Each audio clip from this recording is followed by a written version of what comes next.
ప్రభునందు ప్రియమైన దేవుని బిడ్డలారా, మీ అందరికీ ప్రభు అయిన యేసుక్రీస్తు నామంలో హృదయపూర్వక వందనాలు. ప్రార్థనా విజయాలు అనే ఈ కార్యక్రమం కోసం మీరు ఆసక్తితో ఎదురు చూస్తున్నామని మీరు ఇస్తున్నటువంటి సమాచారం ద్వారా నేను ఎంతో సంతోషిస్తున్నాను, ప్రోత్సహించబడుతున్నాను. మిమ్మల్ని ప్రార్థనలో ఉంచాలని, ప్రార్థన ద్వారా ప్రభువుని సమీపించి సమస్తము ప్రభువు నుండి పొందాలని మిమ్మల్ని ప్రార్థన కొరకు రేపటం నాకు ఇష్టమైంది. ఈ విషయంలో నేను మిమ్మల్ని ప్రార్థన కొరకు ప్రోత్సహిస్తున్నానని గుర్తించి మీరు మీ మాటల ద్వారా నన్ను ప్రోత్సహించడం నాకు ఎంతో సంతోషాన్ని ఇచ్చింది. ఇది మీకు ఆశీర్వాదకరంగా ఉందని నేను అనుకుంటాను. నిజంగానే ఇది మీకు దీవెనకరంగా ఉంటే ఖచ్చితంగా మీకు తెలిసిన వారందరికీ కూడా ఈ సందేశాలు తప్పనిసరిగా పంపండి. అన్యులకు సైతం మీరు వీటిని పంపచ్చు. ఎందుకంటే దేవుని కార్యాలు వాళ్ళు విన్నప్పుడు వాళ్ళలో విశ్వాసం కలుగుతుంది. వినుట వలన విశ్వాసం కలుగును, వినుట క్రీస్తును గూర్చిన మాట వలన కలుగును అని.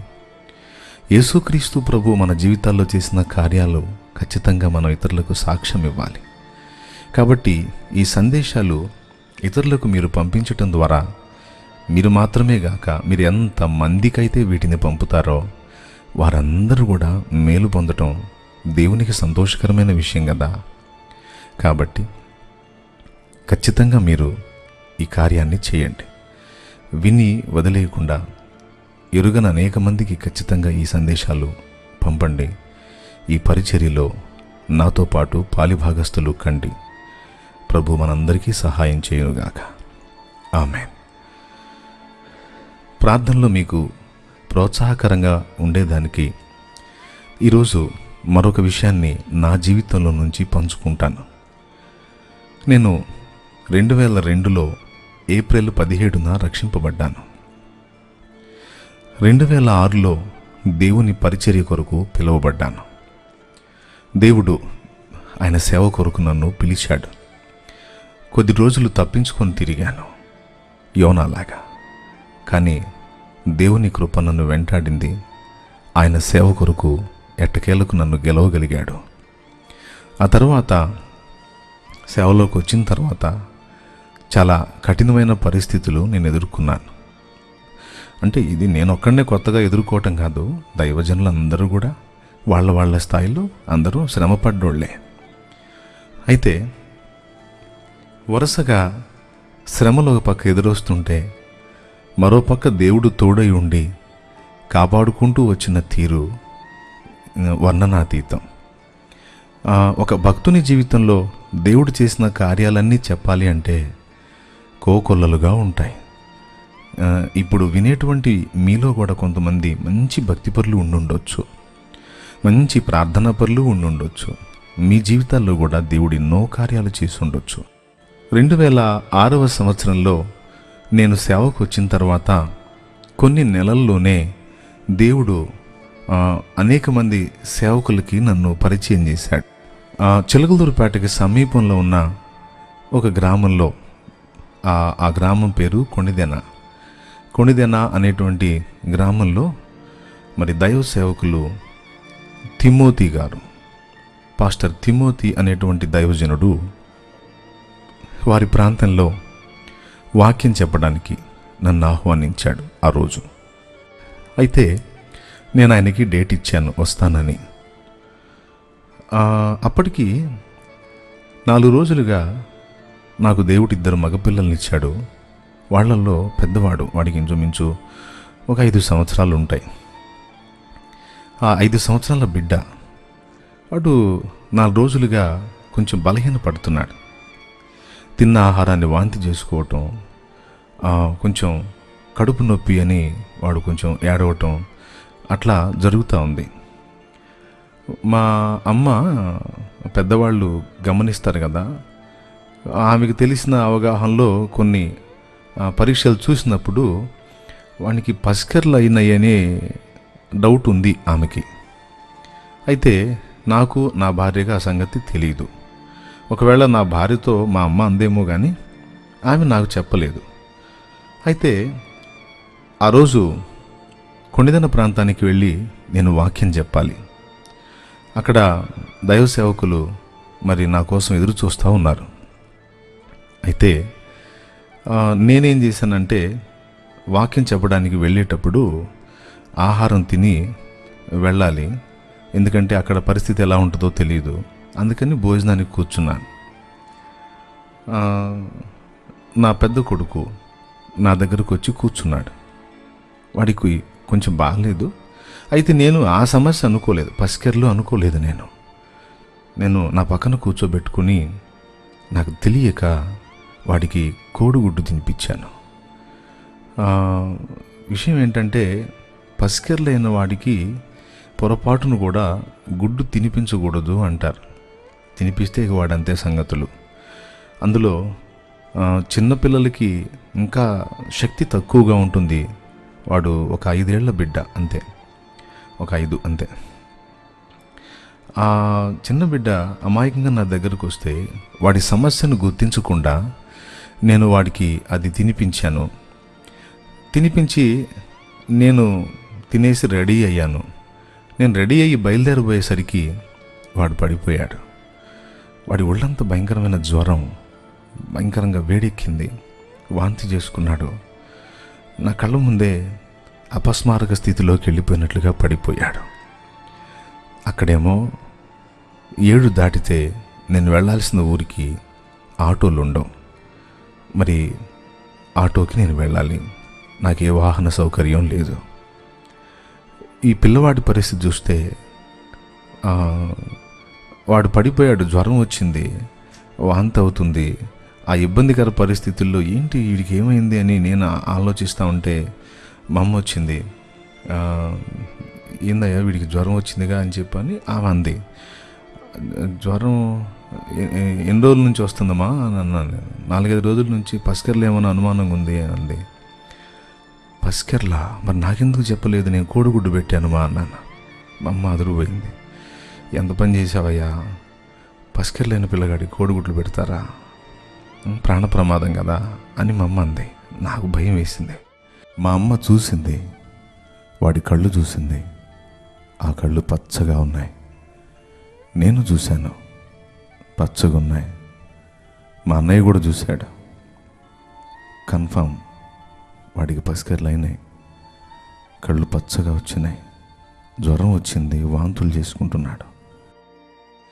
ఇదేంటిరా, అమాయకంగా వచ్చిన పసిబిడ్డకి నా చేతులతోనే నేను విషం పెట్టానా? అయ్యో నేను ఎంత తప్పు చేశాను అని ఒక పక్క బాధ. వాడేమో లేగవట్లేదు, పడిపోయిన స్థితిలో ఉన్నాడు, కళ్ళు తేలేస్తూ ఉన్నాడు, కాళ్ళు చేతులు వణకటం మొదలుపెట్టినాయి. ఏం చేయాలి? వాడిని హాస్పిటల్కి తీసుకెళ్ళడానికి ఆర్థిక పరిస్థితి అంతంత మాత్రంగా ఉంది. పెద్ద హాస్పిటల్గా తీసుకెళ్లే స్తోమత లేదు నా దగ్గర. ఎందుకంటే సేవ ఆరంభంలో ఉన్నాను. రోజు గడవటం, ఇల్లు గడవటమే కష్టంగా ఉంది. ఇప్పుడు నేను అక్కడ డేట్ ఇచ్చాను. అక్కడ దైవజనుడి దగ్గరికి వెళ్ళి వాక్యం అందించాలి. అక్కడ వాళ్ళంతా ఎదురు చూస్తూ ఉంటారు. ఈ బాగలేని బిడ్డ, నేనేం చేయాలి? వెళ్ళి మందిరంలో మోకాళ్ళు ఉన్నాను. ఒక చిన్న పాక అండి, ఆ పాక కూడా మీరు చూడొచ్చు. నేను ప్రారంభంలో సేవ చేసిన పాక ఇదే. ఆ పాకలోకి వెళ్ళి మోకాళ్ళుని, యేసయ్యా నాకు తెలీదు, వాస్తవంగా వాడికి పసికెర్లేని అని నాకు తెలీదు. మా అమ్మ చెప్పింది, పసికెర్లేని వాడికి కోడిగుడ్డు తినిపించకూడదంటారు. నా బిడ్డ అమాయకంగా వస్తే నా చేతులతోనే నా బిడ్డకి విషం తినిపించానా? ప్రభా, వాడి ప్రాణాలు ఉంటాయా? వాడికి ఏమన్నా అయిద్దా? వాడు బ్రతుకుతాడా? నాకేం అర్థం కావట్లేదు. అక్కడేమో దైవజనుడు ఎదురు చూస్తూ ఉంటాడు. ఇప్పుడు నేను వెళ్ళకపోతే ఇంక నేను మళ్ళీ వెళ్ళడానికి అవకాశం ఉంటుంది. నీ సేవకునికి మాట ఇచ్చి తప్పిన వాడిని అవుతాను. నేనేం చేయాలి ప్రభు అని మోకాళ్ళుని కన్నీరు విడిచాను. ఓ పక్క దేవుని సేవకి వెళ్ళాలి, మరో పక్క కన్నబిడ్డ ప్రాణాపాయంలో ఉన్నాడు. ఏం చేయాలో అర్థం కాలేదు. ప్రార్థన చేశాను. ప్రార్థన చేసి ఒక నిర్ణయానికి వచ్చాను. దేవా, నేను నీ బిడ్డల్ని రక్షించడానికి వెళ్తున్నాను. నీ బిడ్డల్ని కాపాడాలని, ఆత్మల్ని నరకం నుంచి తప్పించాలని నేను ఆశ కలిగి ఉన్నాను. నీ బిడ్డల కోసమే నేను వెళ్తాను. నా బిడ్డ సంగతి నువ్వే చూడయ్యా. నేను ఉండి కూడా నేను ఏం చేయలేను. వాడికి హాస్పిటల్కి తీసుకెళ్లేదానికి కూడా నా దగ్గర డబ్బు లేదు. వాడున్న కండిషన్లో ఏదో పెద్ద హాస్పిటల్కి వాడిని తీసుకెళ్ళాలి. నా పరిస్థితి అనుకూలంగా లేదు కాబట్టి నేను ఉండి చేయగలిగేది లేదు. కనుక నేను నీ పిల్లల రక్షణ కోసం బయలుదేరుతాను. నా బిడ్డ సంగతి నువ్వే చూడు తండ్రి అని కన్నీరు గార్చి ప్రభుకి ప్రార్థన చేసి నేను నా భార్యతో చెప్పాను, నేను వెళ్తున్నాను, అబ్బాయి కోసం ప్రార్థన చేయి, దేవుడే కార్యం చేస్తాడు. నేను దైవజనునికి మాట ఇచ్చాను, కూటమి ఏర్పాటు చేసి ఉంటాను, నేను వెళ్ళి వాక్యం అందించాలి. నేను వెళ్ళి తిరిగి రావాలి కాదు, నైట్ నేను తిరిగి రావడానికి వాహన సౌకర్యం ఉండదు. అబ్బాయి జాగ్రత్త, వాడికి యేసు రక్తం రాసి ప్రార్థన చేయని కన్నీళ్లతోనే నేను ముందుకు సాగాను. అక్కడికి వెళ్ళాను. నేను వెళ్ళేసరికి ఇంకా అది ఆఖరి ఆటో. నేను లేట్ చేసినట్టయితే అది కూడా వెళ్ళిపోతే ఇంకా నాకు వాహన సౌకర్యం ఉండదు. దైవకృప వల్ల బండి దొరికింది. వెళ్ళాను. అక్కడ నిలబడి వాక్యానికి నిలబడ్డానే కానీ మనసంతా కూడా భయంతో ఉంది. ఈ వాక్యం మధ్యలోనే కబురు వచ్చిద్దా, వాక్యం అయిపోయినా కబురు వచ్చిద్దా, ఏ చేదు మాట వినాలో. ఎందుకంటే నా చేతులతోనే మరి తినకూడని పదార్థం తినిపించి వచ్చాయి కదా, నా బిడ్డ పరిస్థితి ఎట్లా ఉందో అని ఒక పక్కన మనసు కృంగిపోతుంటే, మరో పక్కన అక్కడ అన్ని జనులు గ్యాదర్ అయ్యారు. అక్కడ అందరూ అన్ని జనులకు యేసుక్రీస్తుని కూర్చున్న సువార్త సత్యం చెప్పే అవకాశం నాకు లభించింది. అక్కడ ఒక పక్క దేవుని పని, మరో పక్క కన్నబిడ్డ ప్రాణాపాయం. నేనేం చేయాలి? కానీ ఆ వాక్యం చెప్తూ కూడా మరో పక్క యేసయ్యా యేసయ్యా వాణ్ణి కాపాడవా, నువ్వు తప్పితే నాకు దిక్కులేరయ్యా. ఇది కొన్ని పిల్లల కోసం వచ్చా ప్రభువా, కనికరించు తండ్రి, సహాయం చేయి తండ్రి అని ఓ పక్క మనసులో భయంకరమైన ప్రార్థన చేసుకుంటున్నా, మరో పక్క వాక్యం చెప్తున్నా. కూటమి అయిపోయింది. కొంతమంది దేవుని కొరకు తీర్మానం చేశారు. మనసు సంతోషం వేసింది దాన్ని బట్టి. కానీ కూటమి అయిపోయిన తర్వాత కూర్చుని ఆలోచించడం మొదలుపెట్టా. ఒకవేళ ఇప్పుడు ఎలా ఉన్నాడో అని మొహకాళ్ళలోని కన్నీరు గార్చి, దేవా నాకు తెలియదు, నువ్వు ఏ కార్యం చేస్తావో నాకు తెలియదు, వాడికి ఏం కాకూడదు, వాడిని స్వస్థపరిచేయాలి. మరి పితృవాత్సల్యం అంటారు కదా, ఆ మమకారాన్ని బట్టి కన్నీటితో నిద్ర పట్టలేదు. నేను మళ్ళీ ఇంటికి రావటానికి వాహన సౌకర్యం లేదు కనుక మోకాళ్ళ మీద ఉండి ప్రార్థన చేశాను. తెల్లవారి ఇంటికి వచ్చాను. ఆ రోజు ఆదివారం. శనివారం రోజు నేను అక్కడికి వెళ్ళి వాక్యం చెప్పాను. శనివారం నైట్ నేను అక్కడే ఉన్నాను. ఆదివారం తెల్లవారుగానే నేను మళ్ళీ మా ఊరికి వచ్చాను. నేను వచ్చేసరికి ఇంట్లో అబ్బాయి లేడు. నా భార్యని అడిగాను, చిన్నోడు ఏడి అంటే, మీ అమ్మ వాడిని తీసుకెళ్ళింది అంటే, ఎక్కడికి తీసుకెళ్ళింది? అది పస్కెర్లకి చేతి మీద కాలుస్తారు కదా, ఇంటూరు అనే ప్రాంతానికి తీసుకెళ్ళింది నా భార్య చెప్పింది. రాత్రంతా మరి ఎలా ఉన్నాడంటే జ్వరంతోనే ఉన్నాడు, ఇబ్బందిగానే ఉన్నాడు, తీసుకెళ్ళింది. సరే, మళ్ళీ ఆదివారం ఆరాధన స్టార్ట్ అయింది. ప్రజలు వచ్చారు. మనసంతా మళ్ళీ వాడి మీదే, ఎట్లున్నాడో వాడు, ఎట్లా ఉందో వాడి పరిస్థితి అని అదొక వేదన. సహజంగా బిడ్డల మీద మమకారం ఉంటుంది కదండి. ఆ మమకారాన్ని బట్టి వాక్యం చెప్పాను, ప్రభు బల్ల అందించాను, ఆరాధన చేశాను. ఏది చేసినా ఒక పక్క భయం, ఏ వార్త వినాలో అని. ఎంతకీ మా అమ్మ దగ్గర నుండి ఏ సమాచారం రాలేదు.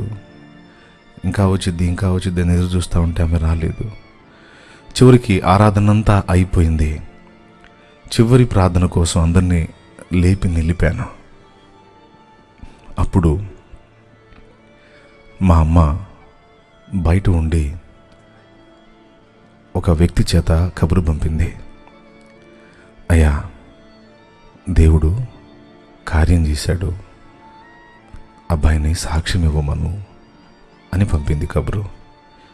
ఏంటి ఆ సాక్ష్యం అంటే, మా అమ్మ ఇంటూరికి తీసుకెళ్ళి అక్కడున్న వైద్యునికి చూపించడానికి తీసుకెళ్ళినప్పుడు ప్రొద్దుటే ఆయన చూసి కళ్ళు చూశాడు. ఆయన చేసే చెకింగ్ ఉంటుంది కదా, అది చూసి కాల్చాలి, అది ప్రమాదంగానే ఉంది, పసికెర్లు అయినాయని ఆయన కన్ఫర్మ్ చేశాడు. చేసి ఒక సమయం ఇచ్చి ఆ సమయంలో రమ్మని వీళ్ళని పక్కన ఉంచాడు. పక్కన ఉంచిన తర్వాత మా అమ్మ వాడిని పక్కకి తీసుకెళ్ళి ప్రార్థన చేసింది. ప్రార్థన చేసిన తర్వాత ఆయన చెప్పిన సమయానికి మళ్ళా వెళ్ళి ఆయన ముందు ఈ చిన్నోడిని ఉంచినప్పుడు ఆయన వాడి కళ్ళు చూశాడు. ఆయన చేసే చెకప్స్ ఏవో ఉంటాయి కదా, అవి చేశాడు. చేసి ఆయన ఆలోచనలో పడ్డాడు. పొద్దున్న చూస్తే చాలా డేంజర్గా ఉంది, ఇప్పుడు అలా లేదేంటి, కొంచెం అనుమానంగా ఉంది నాకు. పొద్దున కళ్ళు పచ్చగా ఉన్నాయి, నేను కన్ఫర్మ్ చేసుకున్నాను, కానీ ఇప్పుడు కళ్ళు మారిపోయినాయి, అలా లేవు. ఒకసారి ప్రక్కకి తీసుకెళ్ళి యూరిన్ కూడా చూడమ్మా, అవి పసుపు వర్ణంలో ఉంటే ఉన్నట్టే, ఒకవేళ అవి తెల్లగా వచ్చినట్లయితే లేనట్టే, ఇక నువ్వు దాన్ని అనుమానించాల్సిన అవసరం లేదు, తీసుకెళ్ళి ఒకసారి చూడమన్నప్పుడు మా అమ్మ వాడిని పక్కకి తీసుకొచ్చి పరీక్షించింది. పరీక్షిస్తే కళ్ళు మామూలుగానే ఉన్నాయి, యూరిన్ కూడా తెల్లగానే వచ్చాయి. ఇక మా అమ్మకు అర్థమైపోయింది దేవుడు కార్యం చేశాడని. వెళ్ళి ఆయనకి చెప్పినప్పుడు మళ్ళొక్కసారి ఆయన పరిశీలించాడట.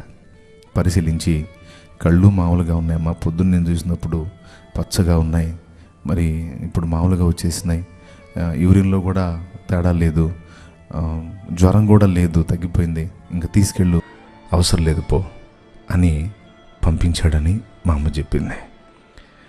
ఆ తర్వాత నేను వాడిని చూశాను, వాడు ఆరోగ్యంగా ఉన్నాడు. నా దేవుడు ఎంత నమ్మదగిన దేవుడు. కానీ వాడికి పసికెర్లు ఉన్నది నిజం. మా అమ్మ పెద్ద వయసు కలిగింది, ఆమెకు తెలుసు పసికెర్లు అయితే ఎలాంటి లక్షణాలు ఉంటాయో మా అమ్మకి తెలుసు. కన్ఫర్మ్ పసికెర్లు అయినాయి. అంతేకాదు, నేను కోడిగుడ్డు తినిపించిన తర్వాత వాడికి విపరీతమైన జ్వరం కూడా వచ్చింది, వాంతులైనాయి, అపస్మారక స్థితిలోకి వెళ్ళాడు వాడు. మరి అలాంటి వాడికి అసలు ఆ సమస్య లేదని పంపించటం యేసయ్య చేసిన కార్యం కాదంటారా? మరి నా దగ్గర డబ్బులు ఎక్కడున్నాయండి నేను వాడికి చూపించడానికి? దిక్కులేని వారికి దేవుడే దిక్కు. దీనుడనైనా నాకు నా యేసయ్యే దిక్కు. ఆయన బిడ్డ కోసం, ఆయన పిల్లల కోసం నేను వెళ్ళినందుకు నా బిడ్డ విషయంలో యేసయ్య జోక్యం చేసుకున్నాడు. కనీసం ఒక చిన్నపాటి హాస్పిటల్ తీసుకెళ్ళేదానికి కూడా స్తోమత లేని నాకు అసలు ఏ వైద్యం లేకుండా నేను నా బిడ్డని బ్రతికించి అసలు ఆ బలహీనత లేదని రిపోర్ట్ వచ్చేటట్టు చేసి వాడిని కాపాడాడు. వాడిప్పుడు దేవుని కృపలో పెద్దవాడయ్యాడు. ఇది నా దేవుని కార్యం కాదంటారా? ప్రార్థనా విజయం కాదంటారా? నా సోదరి సోదరులారా, ఇలా ప్రతిదీ ఈ ఒక్కటే కాదండి, నా జీవితంలో ఎన్ని కార్యాలు చేశాడో నేను ఒకటని ఏం చెప్పేది. ప్రభు చిత్తం అయితే మధ్య మధ్యలో చెప్తుంటాను నా జీవితంలో కార్యాలు కూడా. ఇవన్నీ కూడా కేవలం తండ్రి మీద ఆధారపడి మోకాళ్ళ మీదకి వెళ్ళి అయ్యా అయ్యా అని ఆయన పాదాలు పట్టుకొని ప్రతి పరిస్థితిని గురించి ప్రార్థన ప్రార్థన ప్రార్థన చేసి ప్రార్థనలో నేను పొందుకున్న కార్యాలు, ప్రార్థనలో నేను పొందుకున్న జవాబులు. అందుకే ఇంతసేపు నేను మొత్తుకుంటుంది. మోకాళ్ళేసి ఆయనను కదిలించండి, ఆయన సన్నిధిలో కన్నీరు విడవండి. ఆయన బలమైన కార్యాలు తప్పకుండా మీరు చూస్తారు. ఆయన యందు మనం ఉంచిన విశ్వాసం మనల్ని సిగ్గుపరచదు. ఇది నిజంగా నీవు నమ్మగలిగినట్లయితే తప్పకుండా ఇప్పుడే వెళ్ళి మోకాళ్ళుని ప్రార్థనలో ఉండవు. నీ పరిస్థితులన్నీ తండ్రికి చెప్పు. ఆయన ప్రేమగల తండ్రి నిశ్చయంగా నీకు సహాయం చేస్తాడు. ఈ ఒక్కటే కాదండి, నా జీవితంలో కోకొలలుగా చేశాడు. ఒక చిన్న పాకలో ఒక చిన్న పరిచర్య, ఒక 20 నుంచి 30 మంది ప్రజలు ఉన్నటువంటి ఆ పరిచర్యను, ఆ 20 నుంచి 30 మంది ఉన్న ఆ ప్రజల్ని 20 నుంచి 30 వేలుగా నా ప్రభు చేయగలిగాడు. ఒక పెద్ద పరిచర్యగా దాన్ని మార్చగలిగాడు. ఇది నేను వేరే ఏ విధంగా కూడా ప్రయత్నం చేసింది కాదు. కేవలం ఆయన పాదాలను ఆశ్రయించి, ఆయన కృప మీద ఆధారపడి, ఆయన పాద సన్నిధిలో పెనుగులాడిన దాని ఫలితం ఒక సేవలోనే కాదు, వ్యక్తిగత జీవితంలోనే కాదు, ఎదుటి వాళ్ళ జీవితాల్లో కూడా ఎన్నెన్నో కార్యాలు నేను చూశాను. కాబట్టి నీవు తడవ చేయకుండా అన్నట్టు ఈరోజు ప్రార్థన చేసావా లేదా? చేయలేదా? చూడెంత తప్పు చేశావా. చేసినా ప్రశాంతంగా చెయ్యవు, ఒక్కోసారి అసలు చెయ్యవు. తప్పు కదా. ఆయనకు మొర్రపెట్టకుండా, ఆయన పాదాలను ఆశ్రయించకుండా, ఆయన ముఖదర్శనం చేయకుండా నువ్వు ఏమి సాధిస్తావు? వెళ్ళు, ఇప్పుడన్నా లేచి వెళ్ళి కాసేపు మోకాళ్ళలోని ప్రభుతో మాట్లాడు. దేవుడు నీకు సహాయం చేయనుగాక. ఆమెన్. ఆమెన్.